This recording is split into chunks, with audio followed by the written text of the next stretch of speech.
Good evening to participants from India and good morning to the participants from USA. On behalf of the USIIC, this is Nallo Srinivasan warmly welcoming all of you. USIIC, under the aegis of US Commercial Service, always focuses on our shared objective of expanding US-India trade and investment ties. USIIC is the only organization which promotes US export interests in the fast-growing Indian market. Today, in this webinar, we are going to deliberate on the most important topic on US-India education under the theme, Foundation for Sustainable US-India Education Collaborations. We have eminent speakers lined up today who will be giving their views on different topics aligning to the said theme. As you're all aware today, the emphasis on higher education in India has grown significantly in the past 2 decades. India has one of the largest higher education systems in the world with a total of 998 universities, including 429 state universities, 125 deemed to be universities, 54 central universities, and 380 private universities. India has 4.6 students studying abroad according to UNESCO. India has 4.6 lakh students studying abroad according to UNESCO. 1.67 lakh Indian students are studying in the United States. India is the second highest source of students coming to the United States, contributing approximately 18% of the total foreign student population. Traditionally, most Indian students studying in the United States opt for STEM and business studies.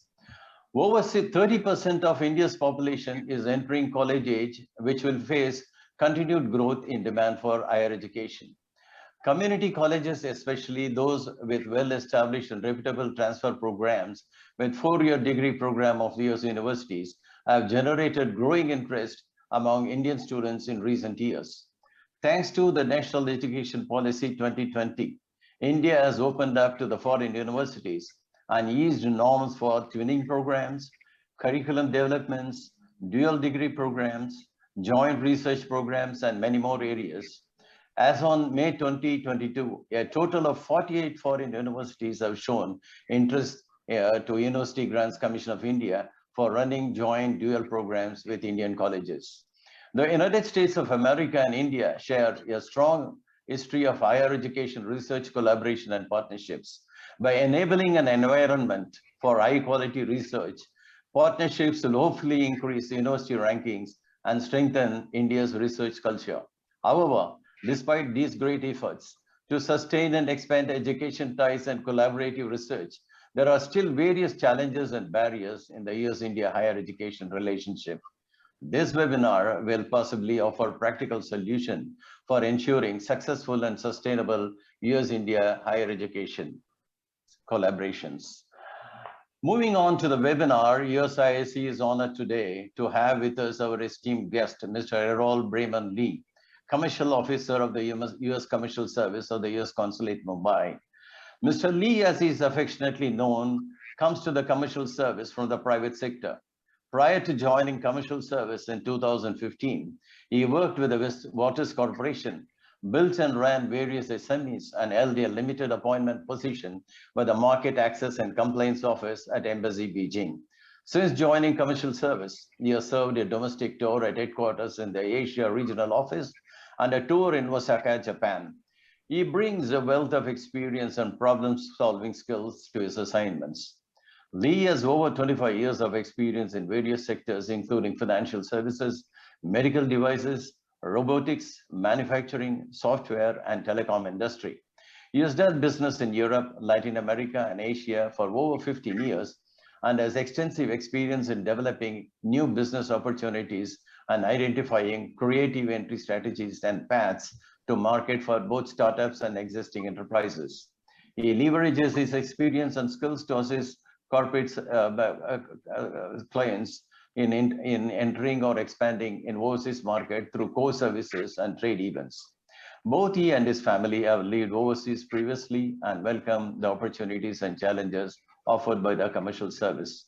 Now I call upon Mr. Lee to deliver the inaugural address. Over to Mr. Lee. Thank you very much, and good evening to everybody, and good morning to my co-panelists in the US. I'd like to welcome you all to today's program on the foundation of sustainable collaborations. It's an honor to be here today at the invitation of the U.S.-India Importers Council.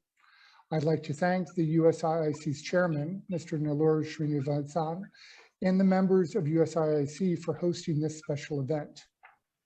I'd like to express my appreciation for our strong partnership with USIIC, who have been long-time and reliable partners to the U.S. commercial service in India. Over the years, the USIIC and the U.S. commercial service have collaborated closely to promote trade and investment between our two countries. Let me begin with a brief introduction of myself. My name is Harold Lee Brayman. I'm a commercial officer at the U.S. Consulate General in Mumbai. I oversee the education team in India, and our goal is to help increase access to the amazing future that can be made possible through education. Education is a priority for us, and our focus is to increase educational ties between the United States and India. The U.S. Commercial Service has offices in 7 cities across India, and our team is actively promoting U.S. education to local agents, counselors, schools, colleges, and universities. The trends in India are all supporting a deep need for additional skills and abilities to assist India in reaching a $5 trillion economy. There are 1.4 billion people here. 1 in 5 young people in the world are in India. And these young people are looking for good quality, holistic education that will ready them to join the global workforce. I strongly believe that students from around India should be able to attend the finest higher education institutions, many of which are in the US, and a growing number now in India. Education is an important aspect in the development of the country, and it is our responsibility as government officials, academics, or industry leaders to ensure that the right opportunities are provided to students. The Indian government recognizes this, and the national education policy stresses internationalization and collaborations between foreign and Indian universities. These collaborations can help India achieve its goals to universalize education and develop a skilled workforce to build a more sustainable, prosperous world. What is the foundation of sustainable collaborations? I would say strong partnerships, the right attitude, and most importantly, mutually beneficial programs. We have spent the past 2 years talking with Indian and American universities. We understand that there are many exceptional synergies possible between our two nations, and we are proud to take a leading role in developing these collaborations. U.S. schools have many assets to bring to the table, including excellent curricula, strong internship programs, and a long history of working with industry to help develop the skills and knowledge needed by our young people to succeed in the 21st century. Our office organizes several programs that enable U.S. schools to meet and partner with Indian education institutions. I can never stress enough how important it is for a partnership to be mutually beneficial. And I believe that education institutions are now more aware of the value of partnerships and are increasingly working together on research, technologies, and upskilling. I want to share one last important piece of information. From September 12th to 16th, 2022, we will be conducting an education trade mission to India. The program will bring some of America's finest universities to meet with potential partner schools, agents, and even directly with interested students. In addition, our delegates are invited to meet with university administrators and tour some campuses so that they can see what is happening in this dynamic market. We will also be arranging a series of events that will allow the delegation to meet and engage with state and central government regulators, policymakers, as well as local business leaders who can help the delegation understand what India needs to do to meet its aggressive growth targets. Again, Thank you for taking time with us today. Now, without further ado, I request the moderator, Dr. Mohan Rao, to go ahead and introduce the first presenter. And before that, thank you, Mr. Lee. Indeed, that was a wonderful insight on foundations for sustainable US-India education collaboration. Also, your efforts in US trade synergy, US-India synergy on education is well appreciated. I'm sure this thought-provoking speech of yours will trigger more interesting informations and opinions from today's elite panel of speakers. Thank you, sir, once again for having participated in this webinar amidst your hectic schedule. Now we move on to the next segment wherein 4 distinguished eminent personalities are going to give their speeches. To put them together and to moderate this session, we have Dr. Mohan Rao to navigate the proceedings. Dr. Mohan Rao is a pioneer in social media, has played a catalytic transformational role in the field of education by investing and actualizing its potential. Dr. Rao is an electrical engineer from BRITS Pilani, postgraduate diplomas from Delhi University and XLRI Jamshedpur, with a gold medal in economics and PhD from the University of Mumbai. He has over 3 decades of experience in various products and markets as Vice President DishNet, CEO Datamatics, Deputy General Manager Godrej and Voice. He is currently with IES Management College and Research Center, Mumbai, as Professor and Associate Dean. Dr. Rao is Co-Chairman, Confederation of Indian Industry, CII Education Task Force, and UA Advisor for CII Young Indians. Recently, Dr. Rao was appointed as Regional Coordinator, Western Region for NCCIP of AICTE, Government of India. Dr. Rao also assists NCCIP of AICTE in coordinating Pan-India, numerous faculty development programs and student induction program for UHV, as also organizing weekly meetings and discussions. Dr. Rao is a member of UHV cell of University of Mumbai. Over to Dr. Rao. Yeah. Thank you, Chairman, for the very kind words. Namaste, good morning to speakers and participants from Americas, and good evening to all of you. Thanks to Mr. Harold Lee Braven, the Commercial Officer, US Consulate General, for a very, very inspiring talk. Education is fundamental to development and growth. I'm sure all of you know that. Access to education, which is a basic human right, enshrined in the Universal Declaration of Human Rights and the United Nations Convention on the Rights of a Child, is also a strategic development investment. The human mind makes possible all other development achievements, from health advances and agriculture innovation to infrastructure construction and private sector growth. For developing countries like ours, it is reaped these benefits fully, both by learning from the stock of global ideas and through innovation. They need to unleash the potential of the human mind. And there's no better tool for doing so than education. Education plays a key role in sustainable development in terms of changing behavior for people to achieve the sustainable development goals. We have great pleasure. We have a band of very excellent speakers today. We thank all of them for sparing the valuable time. So our first speaker today is Dr. Ravi Sam. He's a global space ambassador of NASA. A brief background about him: he serves as the co-chair for the ground safety review panel that ensures the safety of all payloads and science experiments integrated at NASA Kennedy Space Center, Florida, USA. He's got his bachelor's degree in mechanical engineering, master of science in aerospace engineering, a master in business administration, and a doctorate in general business management. The last 25 years he's been at NASA. Dr. Sam has worked on many programs, including Space Shuttle, Atlas, and you can see that all, Delta, Titan, X-33, and so on, and ISS. A very, very wide experience across, to get the hang of the universe and the planet. His multilingual ability, which you'll all have a feel of shortly, coupled with the knowledge of world cultures and global promotion of NASA's mission and vision, earned him the title of the Kennedy Space Center's Goodwill Space Ambassador from Dr. Roy Bridges, astronaut and former center director at NASA Kennedy Space Center. A great pleasure in now welcoming Dr. Ravi to speak on New Age program in higher education. Just a message to all the attendees that don't have the mic available, can put your question on the chat, right? And your question will be addressed at the end of all the presentation by speakers. Welcome, Dr. Ravi. Over to you. Thank you so much for sparing your valuable time.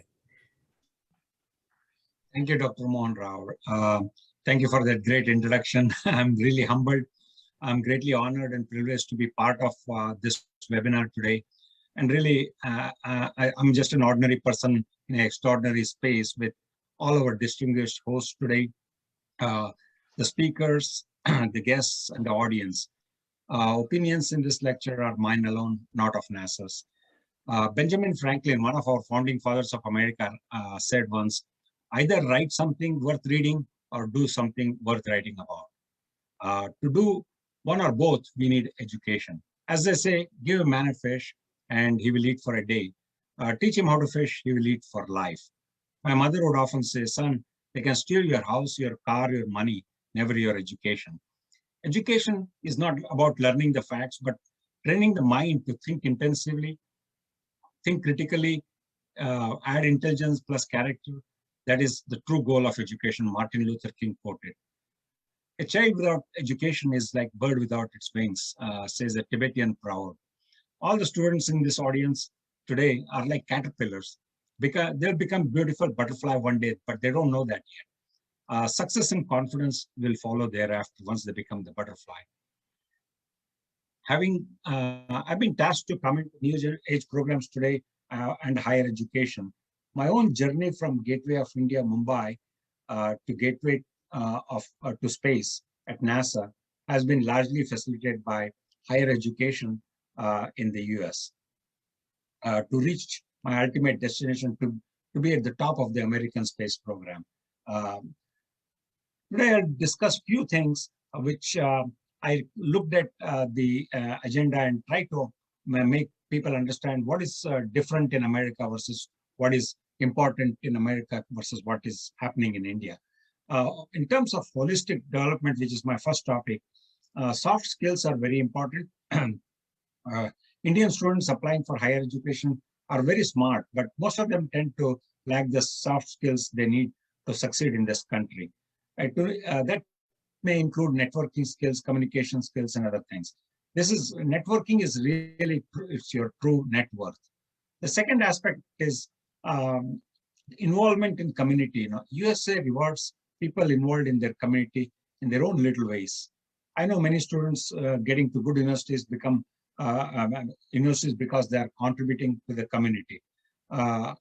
Proof is in the pudding. I became NASA's Global Space Ambassador as an Indian-born person, not because of anything, but involvement in the community, not only in America, but all over the world. Third aspect of it is all-round success. In India, educational excellence is considered the only form of success. But it's not true in America. The US values other skills in participating debates, writing skills, speaking skills, extracurricular activities, publishing papers. You need to be an extrovert, team player, get the job done attitude. That's very important.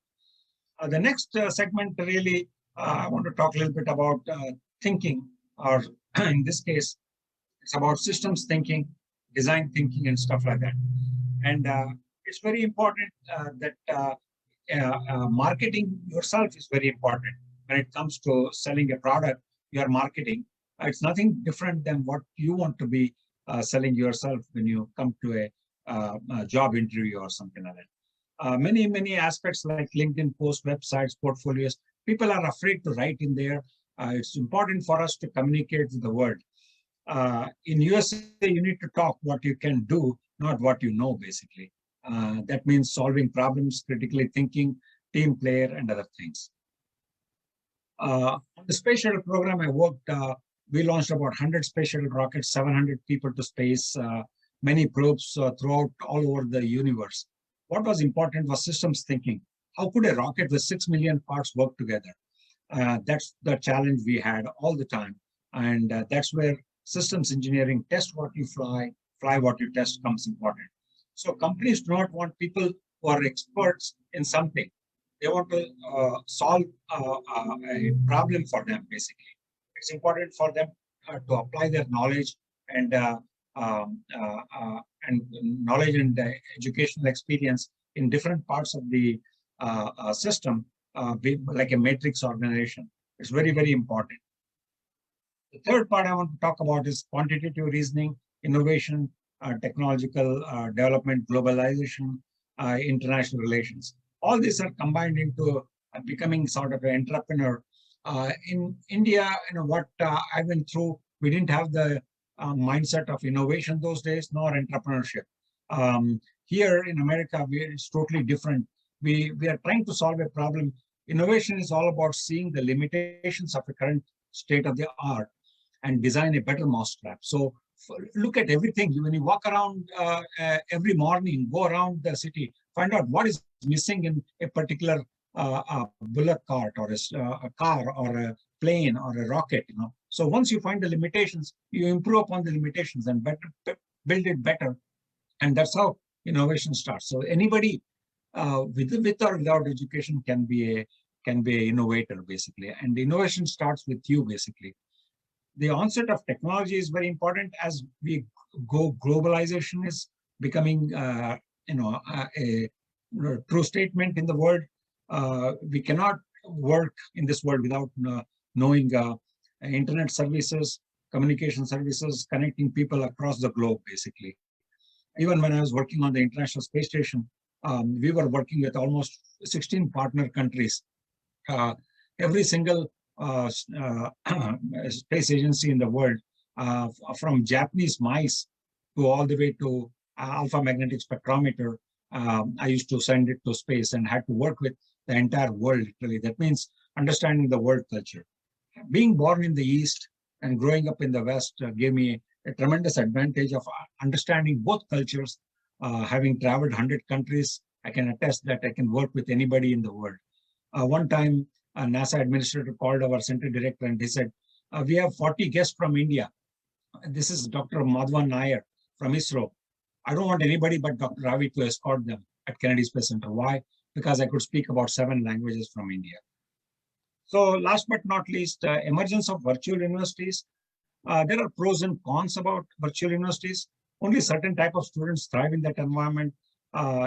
Internet-enabled computer can get you into flexibilities of getting into any programs in the world, basically. It's a self-paced learning. You learn technology faster. You learn communication skills, which are important for later on for conferencing, content management, and stuff like that. But there are downsides also. Limited offering in STEM courses, online facilities where you don't have hands-on learning capabilities.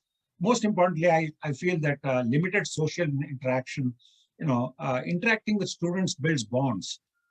Even during the COVID times, I was very upset that some of the universities were not offering courses at their campuses because of COVID, I understand. But the social interaction went away, basically, out of the window. So many a times I've refused to give lectures online because I need to have the eye connection between my audience and myself. So in a nutshell, Intel and TI and many Texas Instruments executives, many companies claim that online degrees in engineering and math and science are less valued as there are no hands-on experience in courses and workload, no team spirit, no collaborative attitudes and stuff like that. So with this, I just want to, in closing, I want to capture some few thoughts which will really tell you what higher education means to all the individuals, all the students in India, and all the people who are listening, and generally about education. I went as an Indian-born person to America as a nobody, and I made somebody out of me because of higher education. Higher education transforms you from that caterpillar to a beautiful butterfly. A ship looks very pretty or beautiful in the harbor, but to navigate it in the ocean, you need many skills. Rockets look very pretty on the launch pad, but to launch it to space requires humans to have tremendous amount of intelligence, imagination, and ingenuity. You have to be a team player, have critical thinking, and problem-solving attitude. So if you imagine Apollo 13, Gene Kranz stood one day and said that these 3 men were beyond the physical reach of humankind, when Apollo 13 got into trouble near the moon. These three men were beyond the physical reach of humankind, but not beyond the reach of human intelligence, imagination, and ingenuity. With those things, we brought the three men back safely to America. This is one of the most dangerous missions NASA has ever done, but that's a daring mission. Even today, next 100 years, it will be talked about. So from today on, all the students there, impossible from now on should read that I am possible. Forget about the word impossible. Fate never handed Genghis Khan his destiny. He created himself. Destiny is not a matter of chance. It's a matter of choice. Every day you make a choice. In the end, it's only asset you have is your name. It has to be gold standard in the world. Education helps you become a good citizen of the world. With higher education, you help solve global problems and leave a legacy. So you may ask, what is my legacy really? How higher education has helped me going from India halfway around the world to America and succeed tremendously in America. As Von Karman put it bluntly, scientists study the world as is, engineers create the world that never was. We live in an engineered world. So I became an engineer in India, but higher education in America, and thereby joined Boeing and NASA, two best aerospace companies in the world. With great tenacity, hard work, perseverance, never give up attitude, and noting that failure is not an option, just like Apollo 13. Last but not least, Dr. Abdul Kalam, who is my hero, former president of India and rocket and missile man himself, noted that Dr. Ravi, you're the only Indian-born person today to work on NASA moon pads, launched the first Indian woman, Kalpana Chawla, and launched 600 astronauts to space, and help humankind live and work and explore the new frontier of space with your team. You are truly an astronaut maker of NASA. Thank you for your kind patience. Thank you, Dr. Ravi. That was a very nice observation by Dr. Abdul Kalam about you. And thanks for bringing the thoughts of networking and involvement community. We'll take the question at the end of the speaker round. Thank you so much. Now I have great pleasure. We have great pleasure in inviting Dr. M.A. Venkatramanan. He's the Executive Vice Provost for Finance, Budget and Strategy, the Jack R. Wentworth Professor of Business at Indiana University. Welcome, sir. A brief about you. He's a Professor of Decision Sciences Department in Operations and Decision Technologies at the campus Bloomington of Indiana University. About education, he's done his PhD in Business Analytics from Texas A&M University. He's done MS Business Computing Science. He's done the graduate in Mechanical Engineering from the University of Madras, India. His area of expertise is technology management, decision support science systems, supply chain management, computer simulation, enterprise resource planning, and many more. His professional experience is the Executive Education Program at the SRC Center, Slovenia. He's a visiting lecturer at the University of Ljubljana, if I pronounce it correctly, Slovenia, as a visitor. He has numerous awards, and the very recent ones are the 2021 Indiana University Bloomington Provost Medal, 2019 Indiana University Bicentennial Medal, 2018 Decision Science Journal Innovative Education DSG Best Teaching Brief Award for 2018, and many, many more. So we will invite you, sir, and request you to give your thoughts on the emerging new teaching methods towards maintaining sustainability. Thank you so much. Over to you, sir. Yeah. Thank you so much. It's a great pleasure to talk to all of you, and I'm humbled to be here. So with that, what I thought I will talk about it is some of the trends happening in both teaching as well as various parts of collaboration. So the best part of collaboration, I mean, the only positive thing I can say about the pandemic is, even though still there is a lot of concerns about online and in class, truly what is happening in the revolution happening here is the hybrid teaching, I mean, all over the world has become extremely common. That I mean by what I mean by that is even our students now say, why not have a high flex classroom experience? That means if you want to come to class, you can come, but still you will have every one of them recorded or potential interaction for people who can come from, for whatever the reason, they're isolating because of the pandemic or they just have other purposes. They can participate richly in the class conversation, and also ability for them to get where they want to go. So that has really opened up a lot of interesting pedagogical ideas, in the sense that now we can easily collaborate across the world, even in a single lecture, which we can do earlier, but in general, there was enormous resistance towards that. And in fact, like I co-taught a course with my colleague in Germany, because we felt like if we can do it, some of the students may not be able to attend in all the sections, but then we were able to coordinate and deliver an interesting outcomes for our students. So from that point of view, it is going to be a revolution coming, in my opinion, in how face-to-face and online, as well as flipped classroom, all those things are going to make a big impact in making the students better. And that's an area, I feel, one of the areas world can collaborate very easily together, because in general, even with all the cultural differences and all the nuances, in general, if the learning outcomes are better for students, why not do it across the globe? So that's the first aspect I want to say about where the pedagogy could be going. Then the next one of that is I want to talk about it. Some of the emerging areas is other one I would like to mention. The biggest thing happening in this is right now, we used to call it interdisciplinary. Now people are saying it should be more transdisciplinary. Obviously, we have been excellent in going into individual excellence in a particular topic, either take marketing and business or finance or engineering or biology and all those things. But there are two things which are bringing this transdisciplinary / interdisciplinary to the forefront.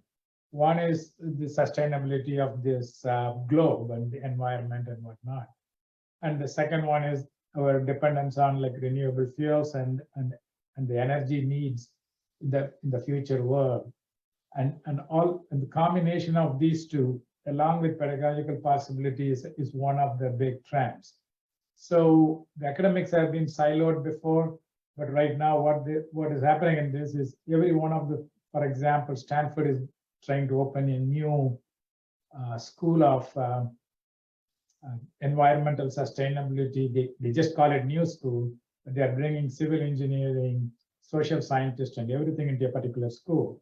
And there are 2 or 3 more universities which are thinking of the same thing. They are typically like it is Arizona State and Washington, and then a whole bunch of Big Ten schools. That is what Indiana University belongs to. As a consortium, we are all developing what we call it as an integrated program on environment.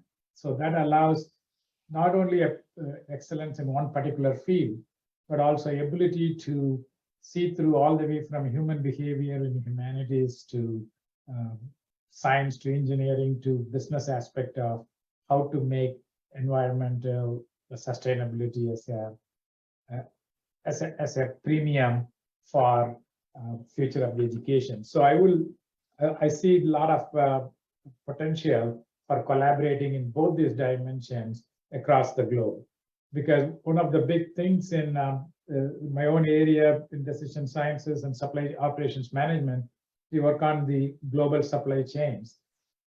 If you really look at it, it is an enormous potential in terms of the waste generated, and interdependability is good. The waste generated, the energy needs, transportation needs. If you look at all of those, there is enormous ability to make a huge impact on the environment in that side. And by nature, supply chains and interdependency goes global. So if you take this trend of transdisciplinary and environmental future better, it's not just question of plant trees and things like that. It is in a very holistic way of thinking, how can we do things better? As the previous speaker put it, if you know the limitations of what we are doing, if people are not accepting certain things, how can we accept the whole idea of we have to do something, slightly alter our behavior to new materials, and then how you measure profitability, all those things can come together. And I see a humongous collaborative effort in it, because in order to do this, we have to collaborate across all cultures, not just US and India, obviously, because we are in the summit, but across the globe, that needs to happen. So for students who are interested in making big impact, I would say, try to look at the where you can make enormous contributions, not only in your chosen field, but also in the intersection of the various fields. And if you want to be really ready for it, like the previous speaker said, the soft skills are extremely important, and then a depth in knowledge should be extremely important, because more and more the world will be like you need to have an enormous, what we call it as coming from engineering, a T-square type talent, where you have to go deep in one area like the T-square does, but then it has got to also be very broad in the top as you move up and up in your any field, whether it is business, whether it is STEM fields or humanities. As you go further and further to make a contribution, you really need to have a very broad spectrum. So I'm delighted to be in this, and I would like to close by saying, like I said, personally, that's what actually allowed me to get where I am. Is if you really look at it, I was a mechanical engineer with computer science worked in a couple of years, and then ended up in a computer science master's in India, then in the US, and then went on to do a PhD in business. And now I'm dealing with finances and the overall welfare of students in the university. All these things came because of my interest in developing bread after being very deep in the decision sciences research. So thank you, and looking forward to hearing the other speakers. Sure. Thank you, sir. Thank you, Dr. Venkataraman. Thank you so much. And like the observation on flipped classroom and interdisciplinary and transdisciplinary streams of education. Thank you. We'll take the question at the end of the speakers. Thank you so much. Now we have a great pleasure inviting Dr. Satyendra Upadhyay. He's the Director of International Relations, Somaya Vidya Vihar, University of Mumbai. A brief about him. Dr. Satyendra Upadhyay holds 2 PhD degrees, one from India, one from China. He's an MBA from Mumbai University and has 18 plus experience of industry in both India and abroad. His research interest lies in international relations, in the internationalization of education, Indo-China relations, BRICS, sustainability, and affiliate marketing. Very wide spectrum of interests. Since 2019, he is chairperson for the funded research projects and institute coordinator for Scheme for Promotion of Academic and Research Collaboration, SPARC. He was awarded the MHRD, that's the Ministry of Human Resource and Development, Government of India Scholarship for International Culture Exchange Program for Doctoral Studies in 2004. He's been successful in setting up collaborations with 20 reputed universities in US, Australia, UK, Italy, China, and many, many, many more. Now, a great pleasure in inviting Dr. Satyendra to speak on emerging vision for India, US-India education cooperation. Over to Dr. Satyendra. Thank you very much, Professor Rao, for the introduction. And also thank you to the USIIC for giving me the opportunity to share the thoughts on such a wonderful platform. And here, when we talk about India and US, especially in terms of the academic collaboration is concerned, actually India and United States are natural allies in terms of the internationalization of education, if we look into that. And there are immense potential actually to strengthen the collaboration between the 2 countries at a different level. And if you look into that, the international collaboration or in the high speed of internationalization, actually this almost 10 to 15 years old, a kind of an environment has been developed across the world which has been seen like, the driving force for the higher education is concerned. And as the, the international collaboration also helps in terms of the, capacity building in the education system at the student level, faculty level, as well as the research is concerned, is develop the cognitive learning altogether. If you refer to the in the recent landscape for the India and US collaboration is concerned, so we have to look into the actually last 2 years. We can see that the COVID-19 pandemic has brought out a paradigm shift in education delivery, training, capacity building, research, collaboration across the globe, and especially between these two nations, the largest democratic country. So in India, actually, through the implementation of new education policy 2020, which came into force in 2020, and it was a complete overhauling and overall restructuring of the institution of higher education institution and the policy in India. And this happens almost after the 34 years, actually. And although it was just a coincidence, the pandemic and the new education policy happened at the same period, the situation, however, provide a lot of opportunities and as well as the challenges international collaboration, particularly between Indo-US collaboration in the teaching, research, and universal skill development.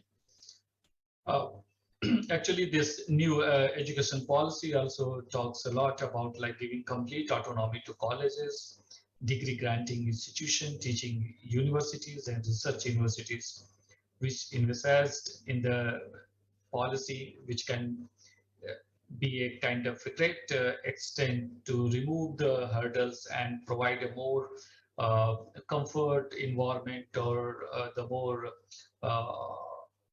convenient environment to develop for the academic collaboration is concerned across the globe. And as the Indo-US has a long history of the mobility is concerned, like as in the opening, Mr. Nellore has mentioned about like around the more than 200,000 Indian students are there in US, which is almost 18 to 20% of the total foreign students in the United States are from India.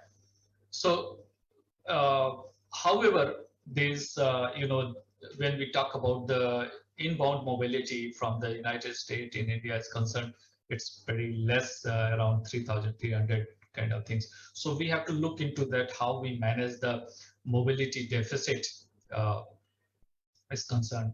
And US study abroad to the India, as of now, it is limited to 100 programs. So we have to think about how we can build higher education system in the both country. If you look into the size of the university and capacity, these numbers are pretty low about that. So the reason is like, the limitation which new education policy addresses very significantly. And we also need to look into that higher education institution, the opportunities, as you have seen, like a lot of private institution has emerged very significantly. Particularly, I am representing the Somaiya Vidya Vihar University, which, like us, many other institutions, many other private university has come with the very good capacities. They can build, the huge opportunities for the international collaboration is concerned. And if you look at another in the pandemic, which we have seen an opportunity of the virtual exchange. So earlier it was more like, physical mobility is concerned, and now it is the new area has also come up as like, the virtual program by the flipped, like, the class and online, the module delivery is concerned. And if you look into some new emerging areas which can be very potential between Indian and US universities concerned, is the cybersecurity, healthcare, artificial intelligence, data science, agriculture, climate change, and sustainability. So the universities from the both countries, they can address all the capacity building in this area. And also, the both country can also look into a lot of collaborative research in area of mutual interest. Fulbright scholarship, which has been very, very successful between these two countries in terms of the scholarly exchange program about that. So if the new young talents more participate into this kind of research. And another area which I would like to address over here is the entrepreneurship and startup innovation area. So especially the youth are the future for bilateral relationship as well as for the future leader. So the youth participating in the startup and entrepreneurship and innovation sector, innovation area can also build very long-term academic cooperation between these two countries. And another we can look into that, for example, how the distance learning can leverage the internationalization of education is concerned, because NEP also talk about the acknowledgement and the acceptance of the credit transfer system. So which is another boost for the academic cooperation between two countries. Another, the NEP also facilitate about like welcoming the foreign university to open their campuses in India.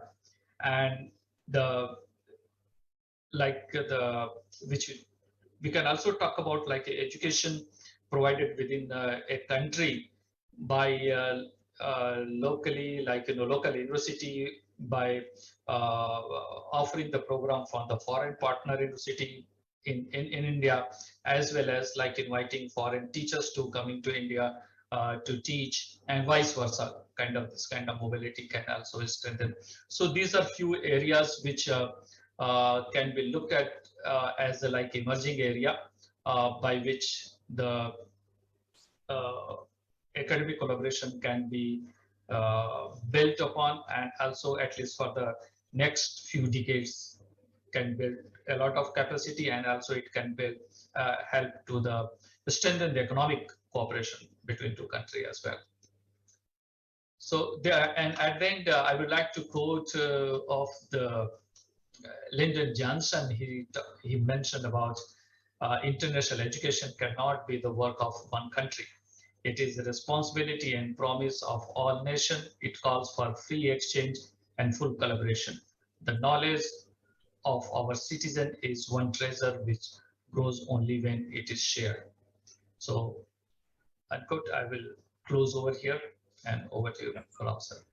Thank you, Dr. Satyendra Upadhyay. Very nice. You could well into NEP 2020 and also identify the emerging areas of collaboration. Thank you so much for your observations. We'll take the questions at the end of the speaker rounds. Yeah. Now I have great pleasure in welcoming Dr. Deen Dayal Swain. Welcome, sir. He's the Dean, Faculty of Management Studies at the Sri Sri University, Odisha. A brief about him: he's a PhD and MCom, MBA, LLB, and an alumnus of the executive program of Emeritus in Columbia Business School. His experience in teaching in the field of digital and social media marketing, branding, motivation, law of attraction, leadership, marketing strategy shows how wide the experience is. He is featured in 18 top global contributors in the area of leadership in the Druckers Forum Special Report of 2020. He was selected as the 75 most followed marketing professor on LinkedIn during 2020. He is in the editorial board of 30 plus reputed international journals in the world. He has chaired and delivered keynote addresses in 30 plus sessions in national and international conferences. And he is in the conference advisory committee of 25 reputed conferences in the world, as an advisory body member. Dr. Swain will be speaking on how to set up campuses of American University in India. Over to you, sir. Thank you very much, Dr. Mohan Rao, one of the finest academicians we have in the country. wonderful researcher, and a fabulous speaker. Thank you, Professor Rao. Thank you for your kind. Mr. Srini, Mr. Lee, Dr. Venkat, Dr. Ravi, Dr. Satyendra, Dr. Rangaraj. Ladies and gentlemen, it's an honor to come to this forum. Thanks USIIC and thanks US Commercial Service for the opportunity. Before I start the discussion, I was very happy after 34 years, the national education policy has been framed. In 1995, there was a foreign education bill, 2006, 2010, 2014, but finally 2020 was the day.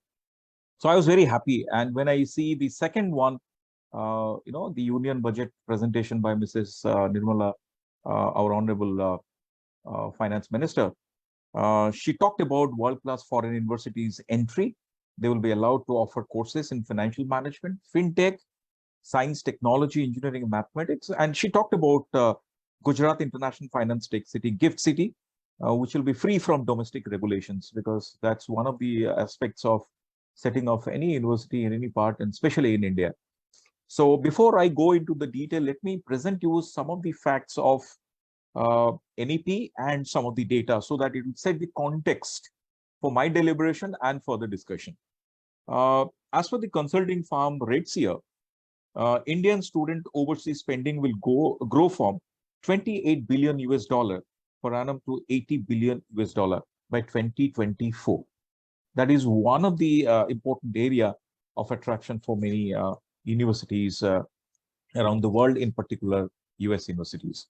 The number of Indian students opting higher education abroad, it was 440,000 in 2016, and it will become around 2 million in 2024. Now, India has 55,000 colleges. Out of that, 11,000 is standalone, and 1,000 plus universities. Now, 11.33 lakh Indian students studying abroad. In US, it is 2 lakhs. Now, if you talk about Indian higher education system, it is third largest in the world behind US and China. But the gross enrollment ratio need to improve. And that's what one of the mission of national education policy, to take it to 50% by 2035. Now it is around 27%. Now, why India is interested for foreign university campuses? I'll present few facts.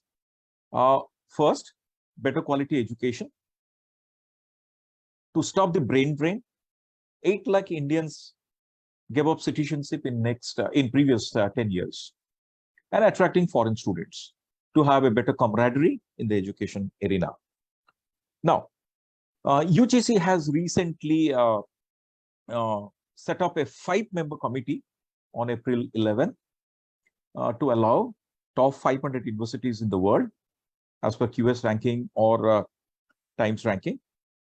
And few surveys has been conducted also by NEPA, which reveal foreign universities are interested for setting up campuses. Now, the issue is setting up campuses. Second is maintaining standards. And third, getting students. And fourth, the most important thing is regulatory affairs. So once they will come, UGC is trying to frame something which will help them, and they will not be directly under the normal regulatory framework of UGC, AICT, and so on and so forth. Now, what UGC is trying, or the national education policy is trying, it has got 4 pillars.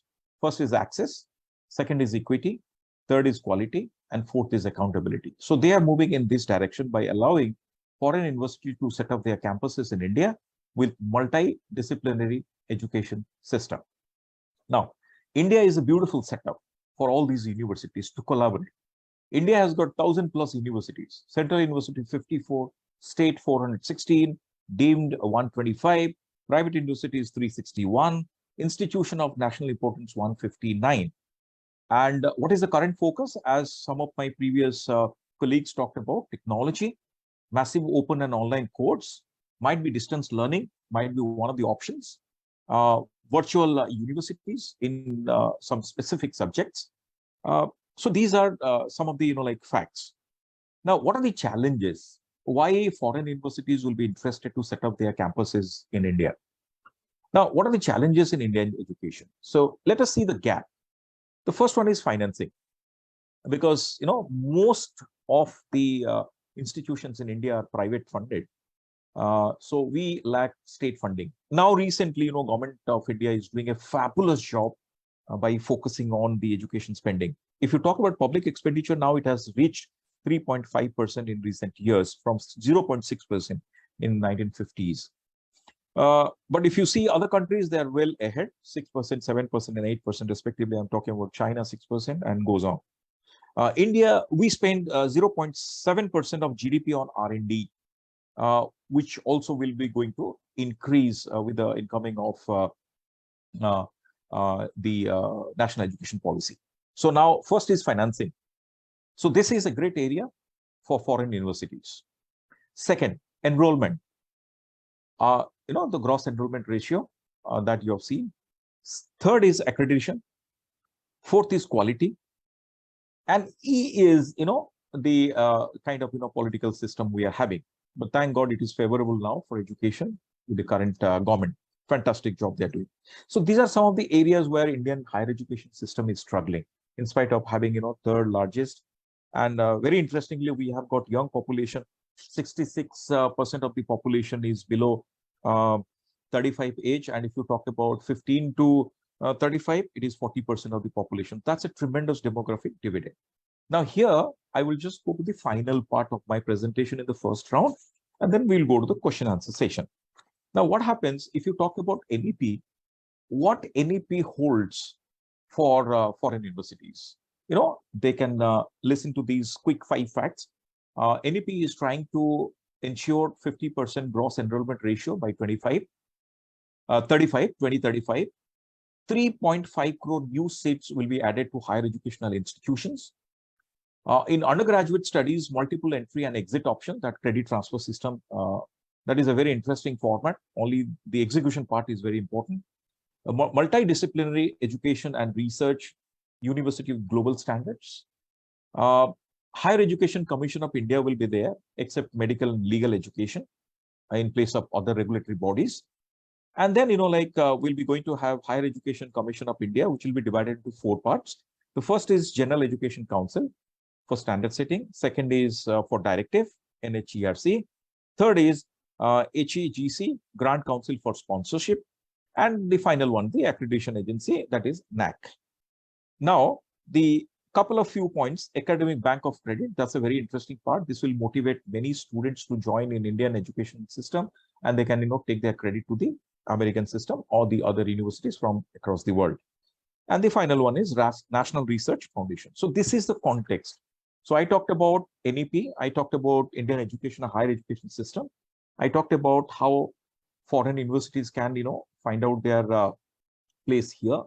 But, a couple of things, if they are going through general routes by targeting only metros, it's my personal opinion, conditions apply. They might not be that successful, because India is always an aspirational society.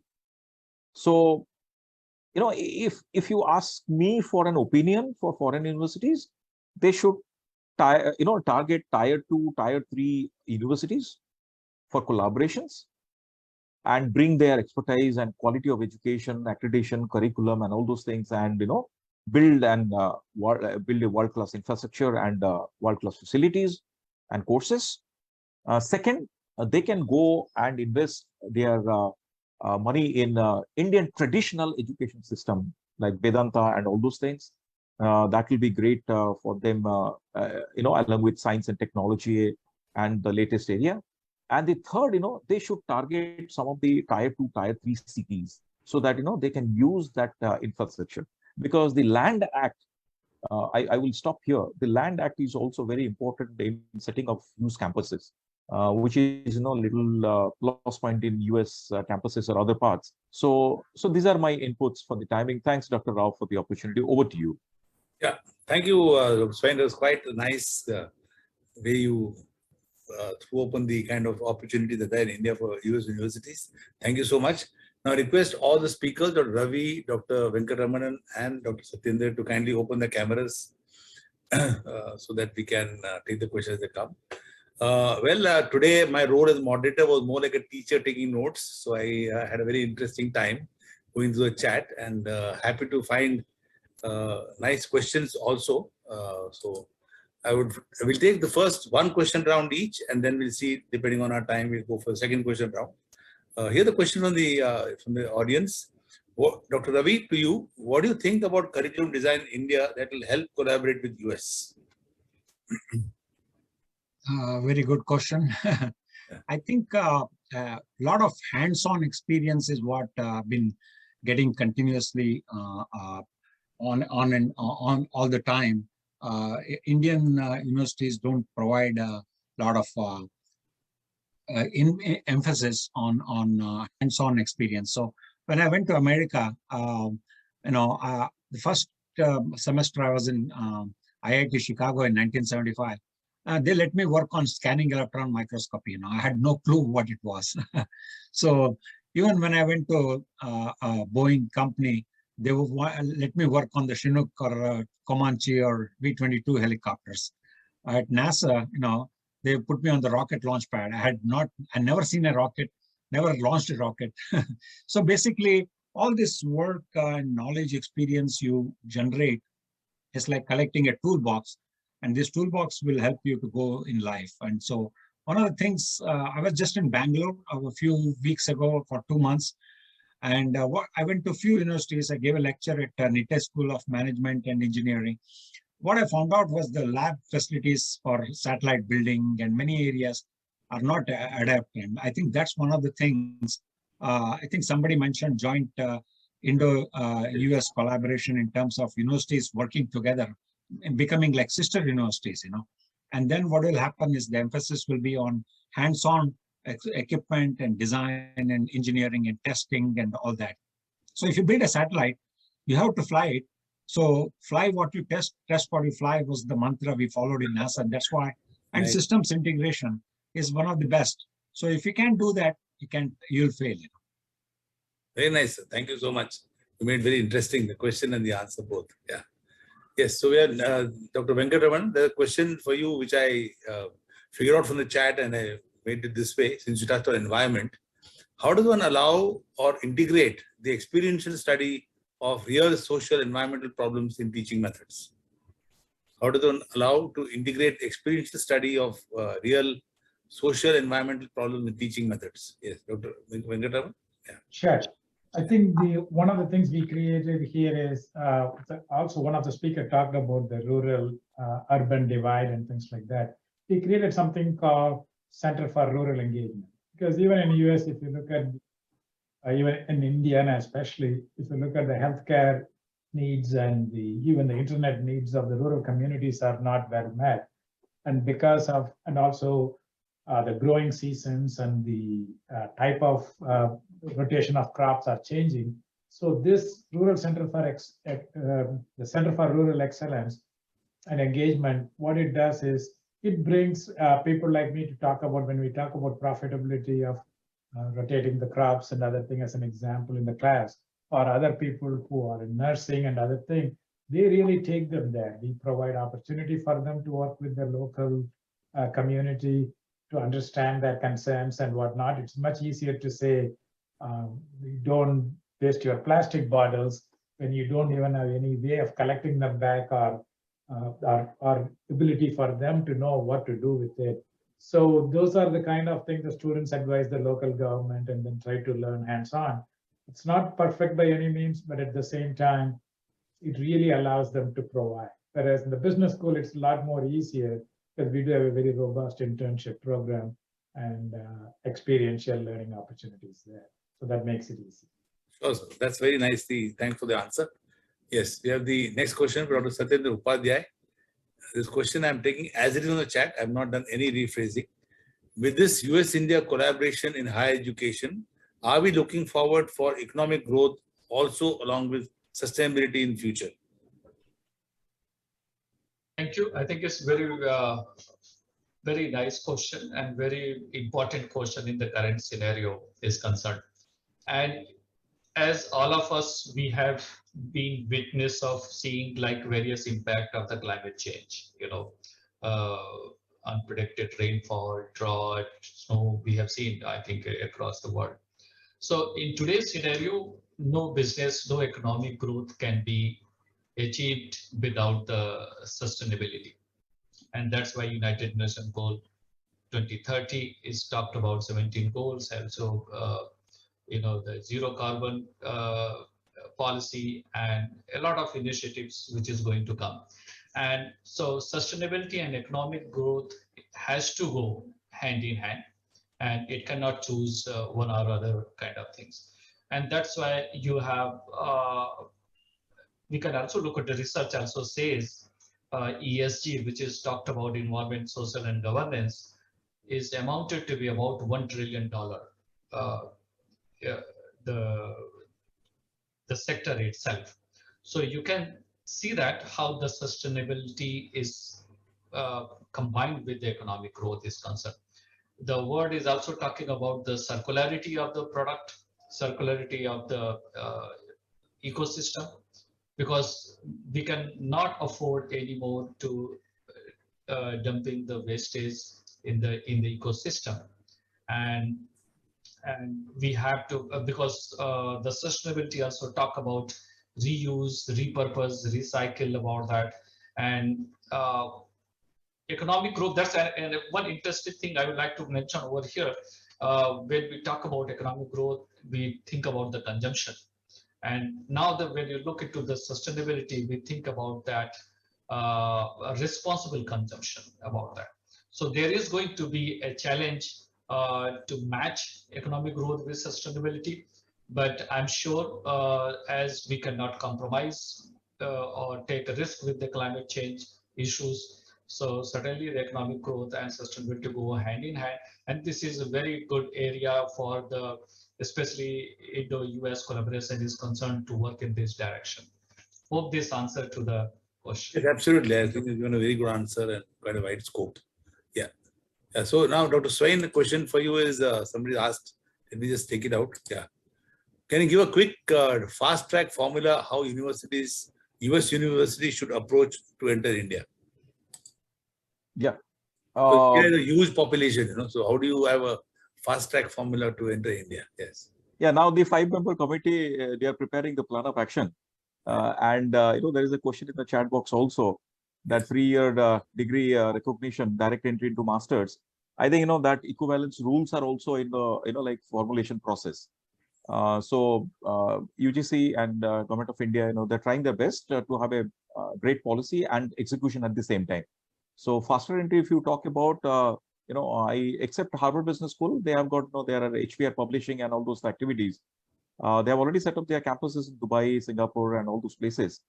So the international branch campuses, the issue is the execution one. Policy might be there, but the issue is the execution one.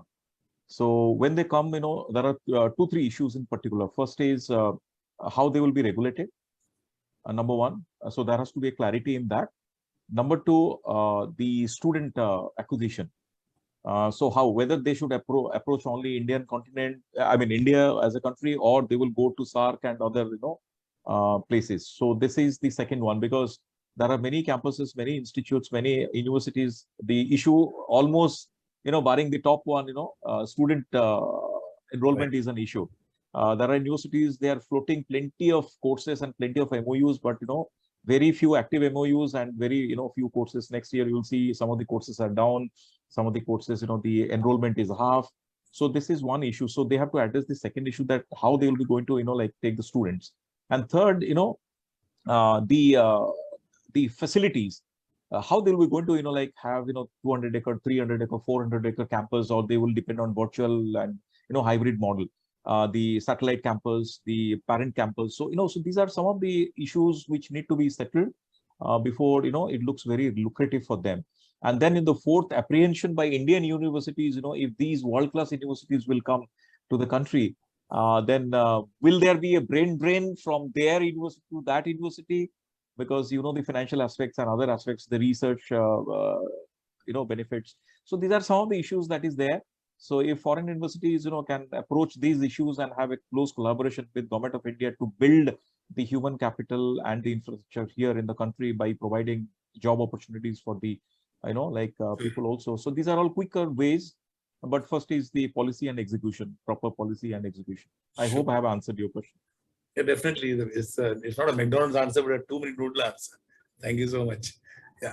So, Dr. Ravi, given your experience with this NASA and other areas, what do you think should be the nature of collaborations between US and India?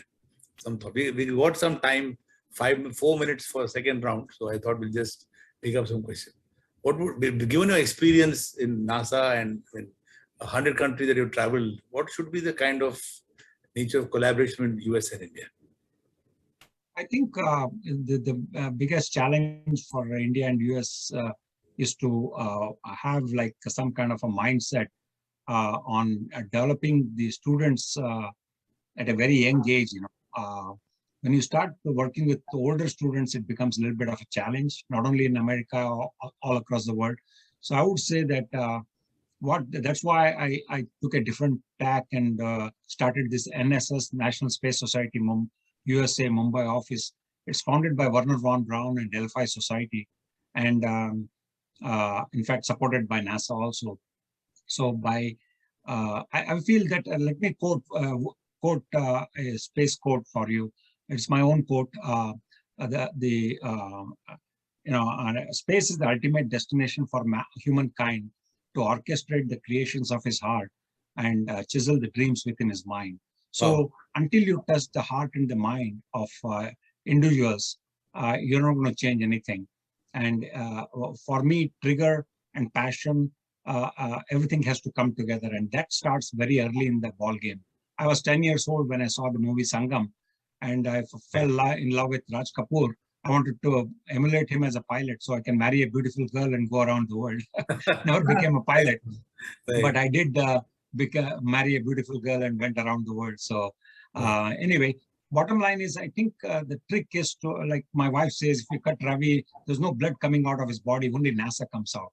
That is passion, that's killer instinct, I call it, and that's what we want to instill in the kids. And it starts very young, at very young age. And, we are trying to do the opposite of going to older folks and saying, hey, let's change your mindset. It's not going to happen, Absolutely. Very, very nice answer. I would say crystal gazing answer. Very nice. Thank you so much. Yes, Dr. Venkataraman, the question for you is in terms of what do you see the role of community in this teaching method? Do you see any role for community? Because we hear of a lot of community colleges in US, and trying to find roots here. So yeah, yes. Yeah, I think they have a very big role. I mean, in the sense that the 4-year residential full-time opportunity is very difficult economic thing to achieve. We should achieve it if we ever have a dream. We should achieve it for every student and every kid should be able to have that opportunity.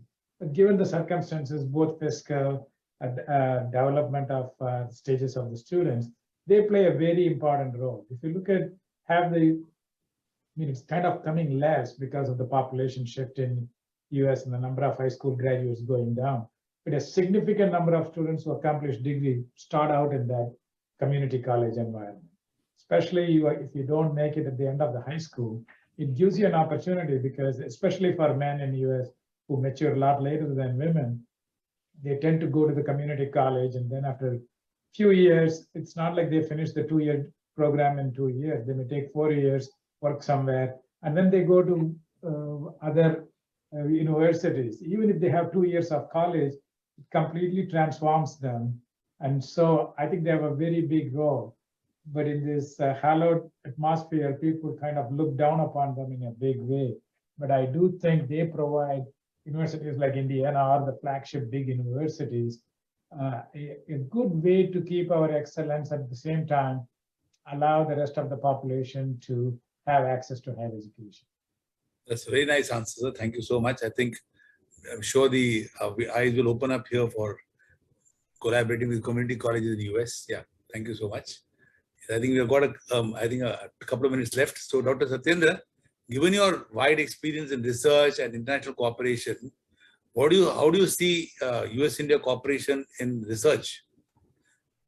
to strengthen the research. And of course, given, Dr. Swain said, issues of copyrights and all those issues. Yes, over to you, Satyadev. Thank you. I think that's a very promising question is concerned because research is the future.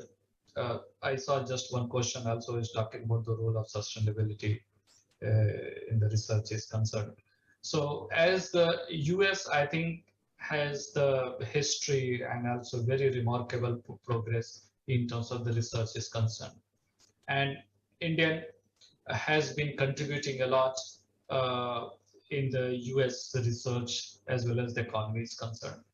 And now we have to observe, like, the inward, we are moving from linear to circular economy. And US competency in terms of the capacity, in terms of the technology is concerned, and the Indian in terms of the resources or scientists providing the scientists is something like it goes hand in hand. So especially when we talk about the research cooperation between US and Indian universities, I think we need to find out various mechanisms. For example, how the funded research can help to between two countries. And like we have industry SMEs and we have the heavy industries and something.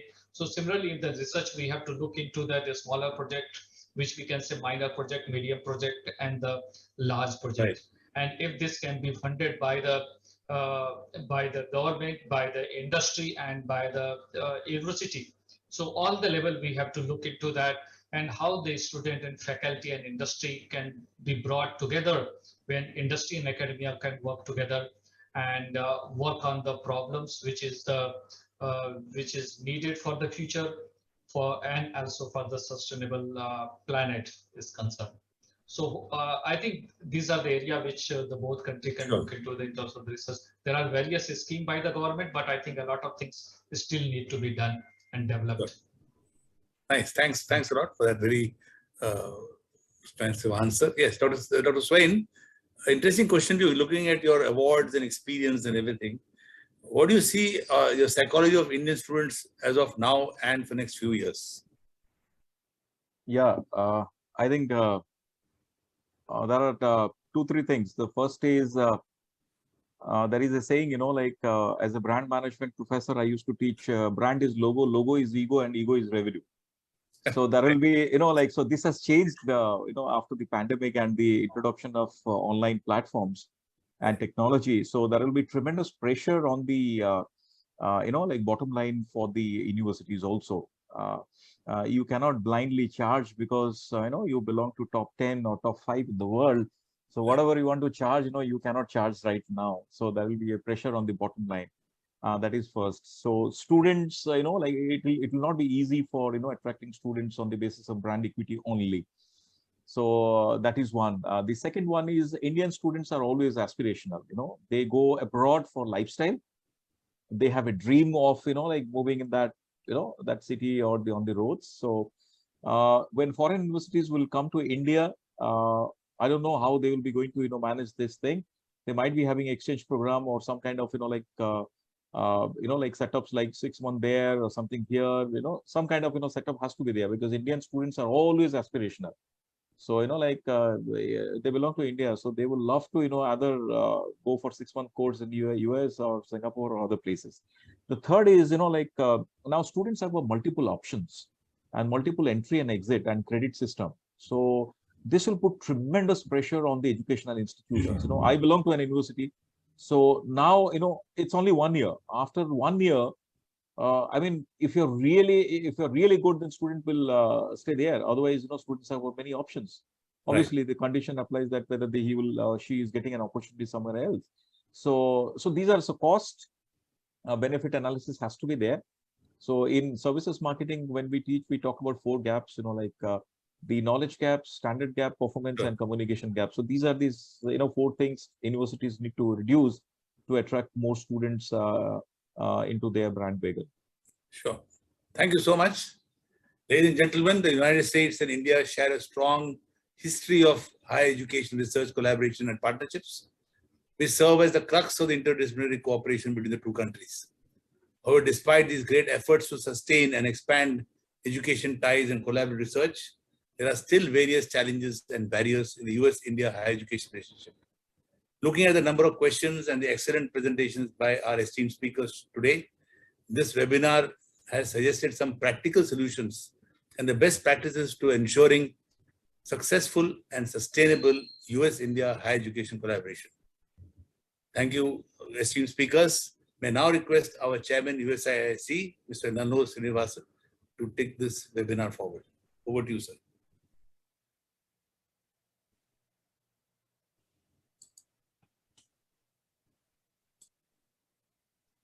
Mr. Srini, if you can unmute yourself, please. You're muted. Yeah. Thank you, Dr. Mohan Rao. That was indeed a brainstormer. What an interesting webinar it had been.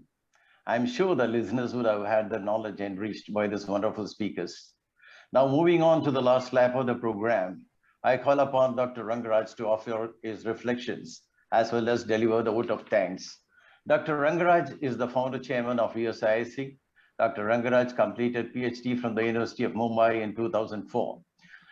He completed his management education from Jamnalal Bajaj Institute of Management, Mumbai.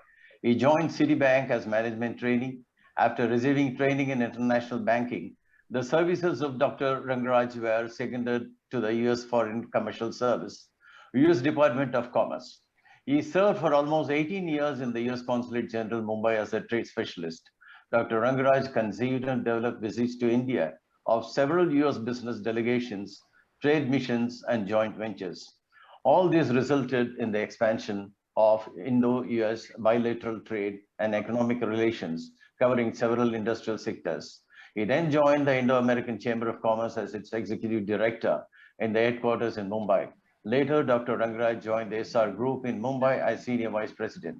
Dr. Rangaraj was an advisor, corporate strategy and business development with Aditya Birla Group, India's largest industrial house. Dr. Rangaraj was awarded Meritorious Honor Award Medal by the US Department of State, Washington, DC, in recognition of his valuable contribution to trade promotion and trade protection. Over to Dr. Rangaraj. Thank you, Nallur, for those kind words. This webinar today is a vision of Mr. Nallur Srinivasan, and this has been very well orchestrated today by Dr. Mohan Rao. This webinar is going to be a curtain raiser for a major Indo-US summit on higher education, which the US-India Importers Council will be organizing. Now, to summarize today's discussion, now the Biden-Harris administration educational partnership is going to play a very important role. There are more than 4 lakh Indian students in American universities, and they earn close to $7 billion by way of tuition fees and related expenses. The student interest is very high. Others include joint research in areas of strategic importance and entrepreneurship education for job creation. Now, the new education policy 2020 is going to drive much of this conversation from India's side, but the issues of educational partnership go far beyond that. Economic development is one of the key impacts of education. The US community college model, prevalent in the US, in which quick skills and development is done for industries where workforce is needed and jobs away, can be brought down to India and adapted to Indian conditions. COVID-19 forced many institutions to rethink on online education. That could be a boom to educating India's huge population, but will require a lot of investments in infrastructure and technology. This will also bring down the disparities between Tier 2, Tier 3, Tier 4, and the same thing applies to the United States, where they face problems of rich and urban poor. Now, the Biden administration is going to focus on the following educational partnerships. Funding for joint research, topics to be covered will be satellite technology, artificial intelligence, and financial technology. One of which is going to have a great impact in all these things is going to be water management, solar and alternative energy, and high-yield agriculture. Encouragement of student and researcher mobility, as the earlier speaker pointed out, between the two countries. Traditionally, India looked at mainly technical jobs, but now what is happening is the brain-gain migration should be enhanced through proper visa policies. American scholars, whenever they want to come to India, face a lot of problem receiving Indian visas. Funding support from both the sides, both India and United States, for the Fulbright Nehru Exchange Program has to be stepped up. Entrepreneurship for job creation is a finite push that the Biden administration is trying to prioritize. Good jobs are important to combat violent extremism. Specific educational programs that motivate and fund entrepreneurs, both in India and US, plus linking those efforts will benefit both the countries. With these few words, I would like to thank Lee. I would like to thank Dr. Ravi Margasahayam, Dr. Munir Pallam Venkatraman, Dr. Satyendra Upadhyaya, Dr. Deen Dayal Swain, Dr. Mohan Rao, and of course, our leader, Mr. Nallo Srinivasan, who took the initiative to do this program. I would like to thank Dr. Omkar Acharya, who did all the technical support and the IT support for this program. With these few words, I would like to convey my sincere thanks to all of you and let all of us work together to create a better tomorrow in the field of Indo-US education and bring more American universities to India, exchange more Indian scholars to visit the US, and contribute to a comprehensive system of educational system which will take the Indian higher education to new levels of global standards. Thank you. Thank you, sir. Thank you, sir. Thank you very much. Yeah, thanks everybody, and we'll meet soon, all of you. Thank you. Thank you very much. Have a good Have day. have a nice day, all of you. Thank you so much. Thank you. Thank you very Yeah, much. special Bye-bye. thanks to Lee for having been the chief guest today and delivered the inaugural address. Thank you, sir. And thanks all the speakers. And we will meet very soon. Thank you. Bye-bye. Thank you. Bye-bye.